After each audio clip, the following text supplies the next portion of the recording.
Fade and I were on yet another church trip, only this one was a relaxing number where we would go to a cabin and stay for a few days. More about just being a vacation than anything that had to do with serving. We got there late in the night and unpacked, but got back out on the road again to go to a one-of-a-kind big box store that was located within the area. We parked in the back of the parking lot, despite it being desolate and empty, and all walked up to the door, where we met as a group before flooding through the aisles.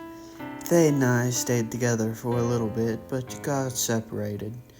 The point of going there was to get food, so I got myself a sandwich before idly looking around.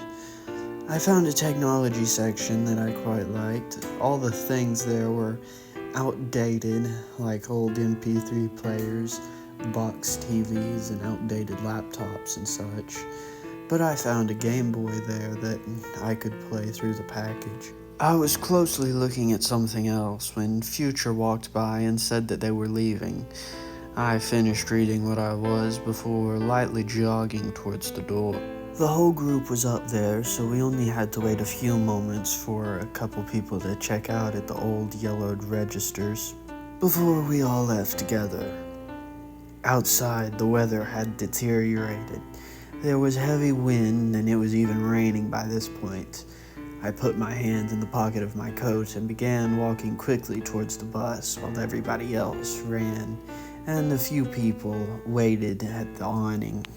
I was more surprised than anything when the wind caught my jacket and lifted me up several feet into the air.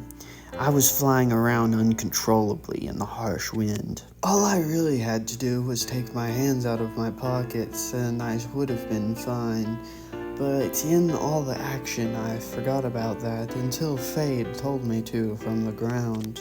My hands were stuck, and by the whole thing, I was up at least 20 feet into the air. Fade did still my mind, though, and I began to think. I twisted in the air to let the wind carry me safely to the bus. I played around with it for a bit and got there fairly easily, where I held onto the mirror and watched the others struggle forward against the wind.